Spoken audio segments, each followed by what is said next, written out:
Assalamualaikum warahmatullahi wabarakatuh. Apa kabar semuanya? Semoga dalam keadaan sehat walafiat. Pada video kali ini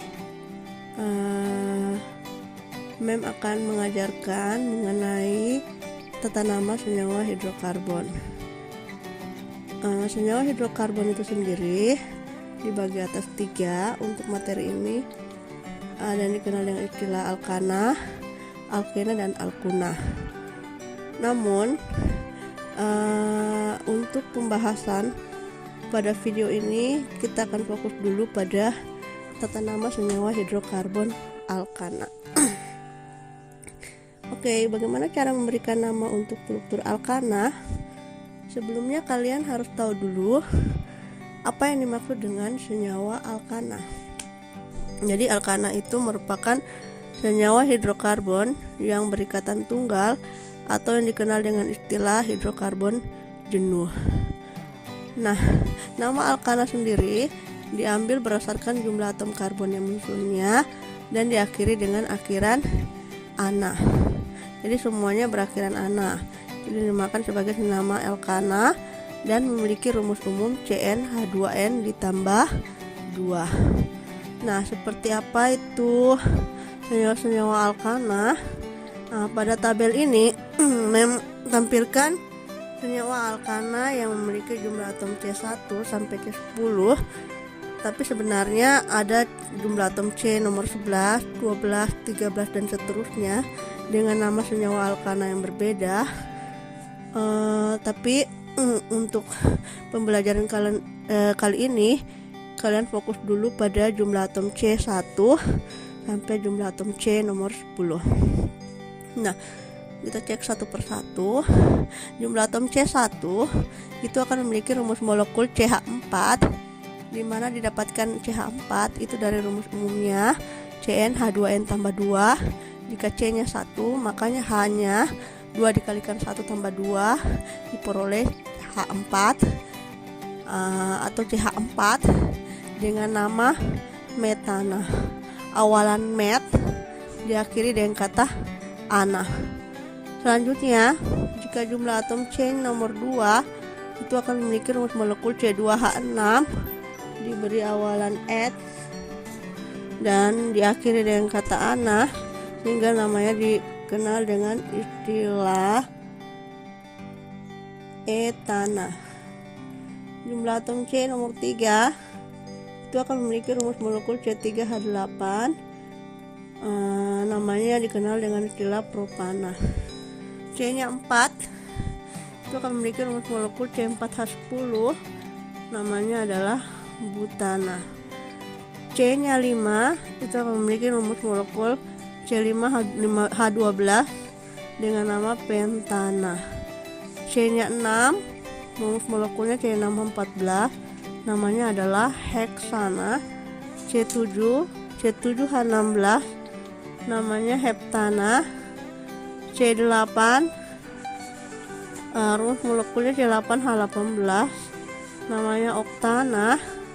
C9H20 namanya nonana. Dan yang terakhir C10 itu rumus molekulnya yang didapatkan adalah C10H22, dikenal dengan nama dekana. Itulah nama-nama alkana yang memiliki jumlah atom C1 sampai C10. Lanjut yang kedua, pemberian nama senyawa hidrokarbon alkana yang kedua. Jika strukturnya telah diketahui dan merupakan rantai karbon tak bercabang, nanti akan ditampilkan bagaimana model rantai karbon tak bercabang. Jadi pemberian namanya itu harus diberi dengan awalan huruf N. N ini merupakan singkatan dari kata normal. Nah, contohnya seperti ini. Ini adalah merupakan contoh rantai karbon tak bercabang, ya. Jadi kalau dia rantai karbonnya tak bercabang, jangan lupa pemberian nama di depannya diberikan huruf N. Jadi namanya seperti ini. N butana. Kenapa diberikan nama butana di belakangnya? Karena pada rantai karbon tak bercabang ini jumlah atom C-nya itu berjumlah 4, 1, 2, 3, 4. Seperti pada slide sebelumnya, jika jumlah atom C-nya 4, maka namanya adalah butana. Jadi namanya adalah yang struktur ini namanya adalah normal butana atau disingkat dengan istilah N-butana. Pasti ada yang bertanya bagaimana rantai karbon bercabang. Nah, kita akan bisa lihat pembahasannya di slide berikutnya. Nomor 3. Jika rantai karbonnya bercabang, cara penentuan pemberian namanya itu kalian harus lebih dahulu menentukan rantai utamanya, rantai induk atau istilah dengan rantai induk yang merupakan rantai atom karbon terpanjang. Jadi kalian harus mencari benar-benar rantai atom karbon yang paling panjang. Setelah ditemukan rantai terpanjangnya, jangan lupa diberikan nomor urut dari 1 sampai seberapa panjang rantai karbonnya, dimulai dari ujung yang paling dekat dengan letak cabang. Contohnya seperti apa? Misalnya contoh soal seperti ini. Kalau kita melihat struktur contoh soalnya ini, itu sangat berbeda sekali dengan struktur pada penamaan nomor 2. Di sini sangat jelas bahwa rantai karbon ini dia bercabang-cabang ya. Nah, perintah soalnya seperti apa? Tentukan penomoran rantai utama untuk struktur di atas. Oke, kita lihat seperti apakah jawabannya. Nah, di sini berikut memberikan opsi pilihan ya. Ini opsi pilihan sampai E. Jadi ada kemungkinan cara penentuan rantai utama dan pemberian nomor rantai induknya. Yang manakah yang paling benar di antara kelima ini? Kita akan cek satu persatu. Yang bagian A, penentuan rantai utamanya itu yang ini. Sudah diberikan nomor 1, 2, 3, 4. Jadi di luar dari rantai utama ini yang tidak diberikan nomor, yang ini sama yang ini itu merupakan rantai cabangnya. Nah, dia mulai dari sini angka 1, 2, 3, 4. Kita lanjut ke B. Rantai utama juga bisa model seperti ini. Ini belok ya, dia belok ke kiri. Sebenarnya penentuan rantai utama itu tidak mesti harus lurus-lurus saja. Bisa belok, asal beloknya searah ya. Seperti kita naik motor. Kalau kita naik motor misalnya dapat pertigaan atau perempatan, kita mau belok kanan ya langsung belok kanan aja. Nggak boleh langsung belok kanan langsung ke kiri. Maksudnya seperti ini. Ini kita dapat pertigaan ya. Nah, mau belok kiri lurus atau ke kanan. Jadi kalau kita mau belok kiri ya ke kiri aja. Jangan habis dari kiri ke atas turun naik ke bawah, nggak boleh. Jadi satu area saja. Nah, ini penentuan rantai utama yang opsi B itu dia belok ke kiri. Jadi penomorannya dari sini 1, 2, 3, 4. Kalau kita lihat opsi B sama opsi A itu sama ya. Penomoran dari ujung sini 1 sampai 4. Ini juga 1 sampai 4. Penomoran juga dari ujung. Samanya juga lagi di mana? Di nomor 3 didapatkan rantai cabangnya. Yang opsi B juga demikian. Di nomor 3 baru didapatkan opsi cabangnya. Oke, kita cek lagi bagian C. Yang bagian C, ini pemilihan rantai utama itu sama dengan bagian A. Rantainya lurus, cuman yang berbeda adalah di segi penomorannya. Dia memulai atom C nomor 1 di bagian sini ya, 1, 2, 3, 4. Kira-kira antara C terhadap A dan B, yang mana yang lebih tepat? Kalau di atom C di opsi C itu di nomor 2 sudah ditemukan cabangnya. Sedangkan opsi A dan B nanti di nomor 3 baru dapat cabangnya.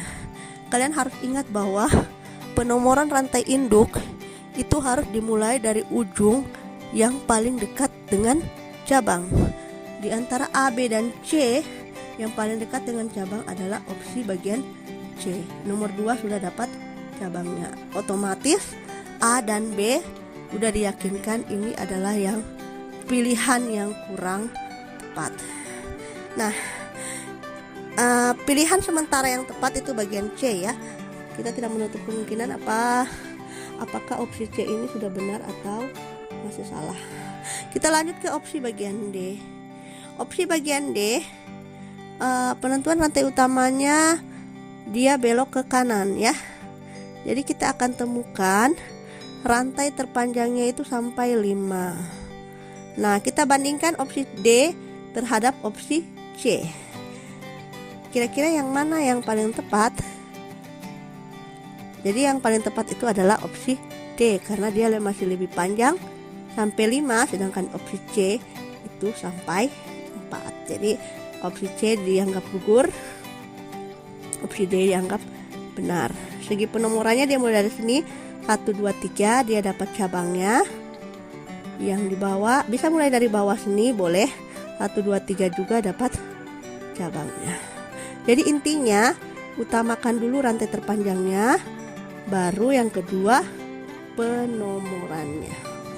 Yang terakhir opsi bagian E.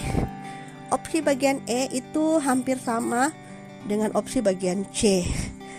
Rantai terpanjangnya 4 dan dapat cabang di nomor 2, tapi karena opsi D lebih panjang, maka opsi bagian E dikatakan kurang tepat. Oke. Jadi opsi A itu salah karena salah dari penentuan rantai terpanjang dan segi penomoran juga salah. Opsi B juga demikian, salah di bagian pemilihan rantai terpanjang dan penomorannya.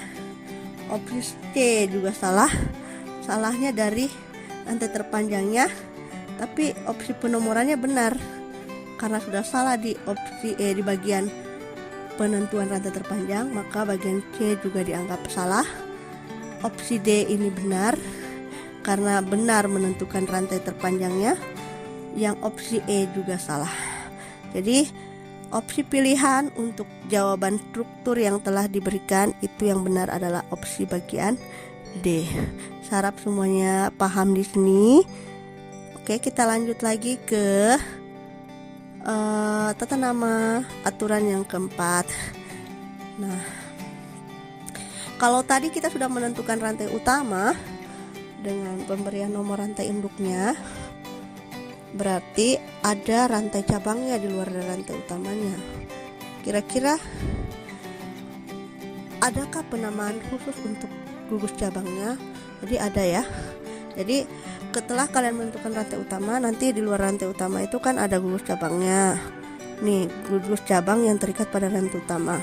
Nah, gugus cabang pada senyawa hidrokarbon itu dinamakan alkil. Jadi yang memiliki gugus yang hidrokarbon yang memiliki rumus umum CnH2n ditambah 1 dengan mengganti akhiran ana dengan akhiran il. Jadi sangat mudah menghafalnya ya. Jadi jika tadi alkana CnH2n tambah 2, kalau alkil CnH2n ditambah 1 dan mengganti nama ana dengan akhiran il. Seperti apa? Contohnya seperti ini. Rumus alkil CH3. Kalau alkana tadi CH4, kalau alkil CH3. Nama IUPAC-nya met diakhiri dengan kata il. Diganti kata ana menjadi il. Jadi namanya metil. C2H5 namanya etil. C3H7 namanya propil. C4H9 namanya butil. C5H11 pentil. Dan C6H13 namanya heksil. Jadi sebenarnya cukup mudah untuk menghafalkan nama-nama IUPAC untuk alkil, asalkan kalian sudah menghafal nama-nama IUPAC senyawa alkana. Jadi dari nama senyawa alkana, insya Allah kalian bisa hafal seluruh gugus alkilnya, bisa hafal senyawa alkena maupun senyawa alkuna. Oke, yang kelima. Bagaimana kalau gugus alkilnya mempunyai rantai bercabang?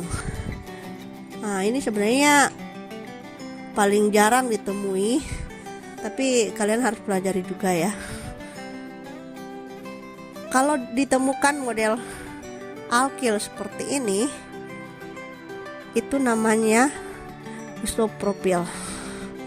Kalau dapat model senyawa alkil seperti ini, itu namanya tersier butil. Kita lihat contohnya. Misalkan seperti ini. Ini paling panjang nih sampai 7 ya. Ini rantai utamanya. Jadi yang ini adalah rantai cabangnya. Kalau kita lihat polanya, ini mengikuti yang mana? Yang ini atau yang ini? Nah, jadi yang ini rantai cabangnya mengikuti pola yang ini ya. Jadi namanya isopropil. Pemberian namanya seperti apa? Nah, 4 isopropil heptana. Kenapa diberi angka 4?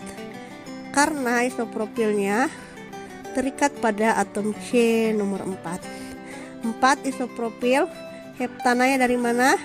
Karena rantai utamanya sampai 7.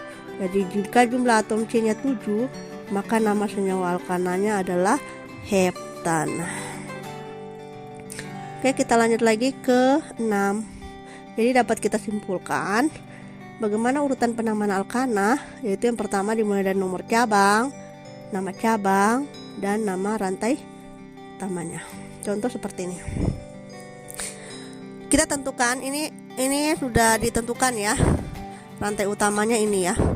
1 2 3 4 5. Kenapa angkanya dari sini 1 bukan dari sini? Karena kalau dari sini kita nomor 2 sudah ketemu rantai cabang. Kalau kita mulai dari sini, angka 1-nya nanti dapat rantai cabangnya nanti di nomor 4. Ingat, itu sangat kejauhan. Jadi pemberian angka 1 itu dimulai dari atom C paling ujung yang paling dekat dengan cabangnya. Nah, ini rantai cabangnya ya. Jadi bagaimana namanya? Kita mulai dari nomor cabangnya. Nah, seperti ini. Nomor 2. Kenapa nomor 2 dulu nomor cabang ya? Karena cabangnya ini terikat pada atom C nomor 2. 2 metil. Metil karena CH3 itu merupakan gugus alkil dengan nama panggilan metil. Bisa dicek kembali di tata nama nomor bagian 4. Dan diakhiri dengan pentana. Kenapa pentana? Karena rantai utamanya itu tersusun atas atom karbon sampai 5. Jika jumlah atom C-nya 5, maka nama alkananya adalah pentana. Nah, ini jadilah ini nama struktur untuk struktur tersebut 2 metil pentana. Oke.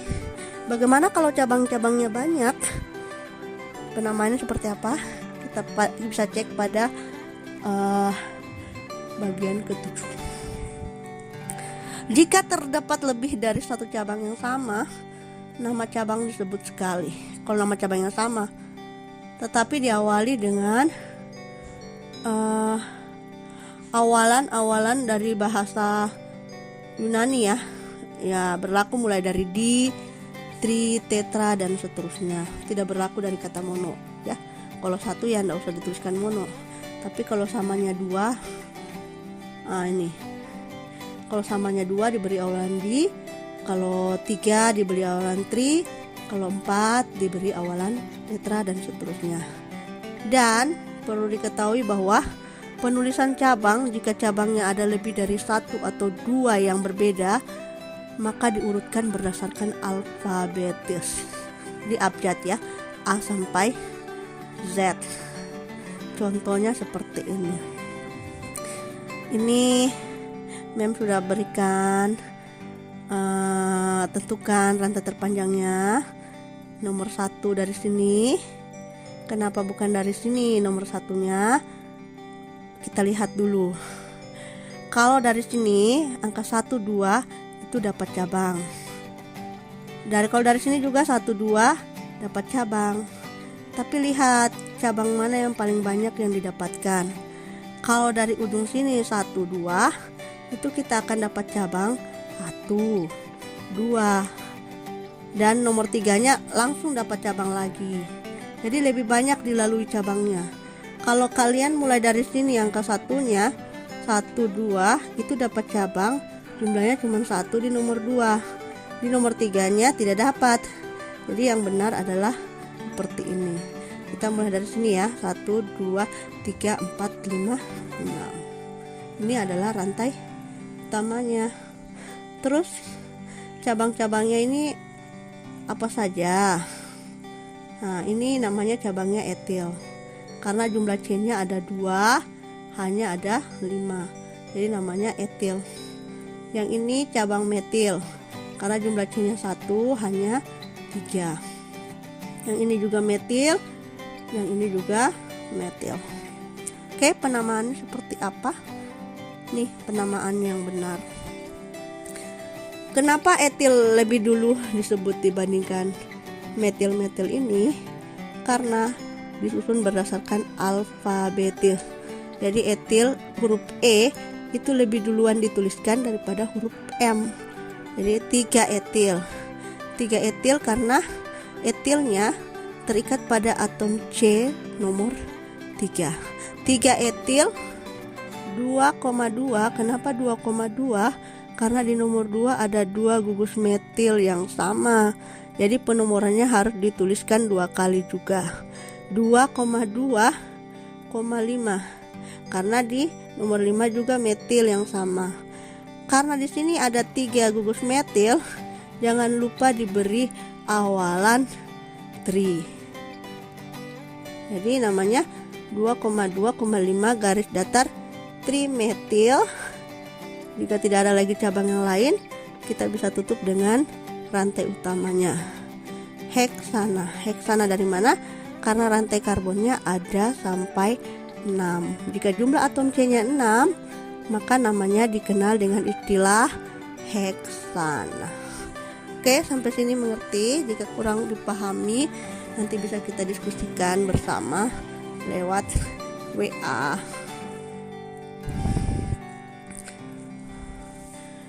Oke, kalau tadi yang menjelaskan bagaimana cara membuat bagaimana cara membuat nama jika strukturnya diketahui.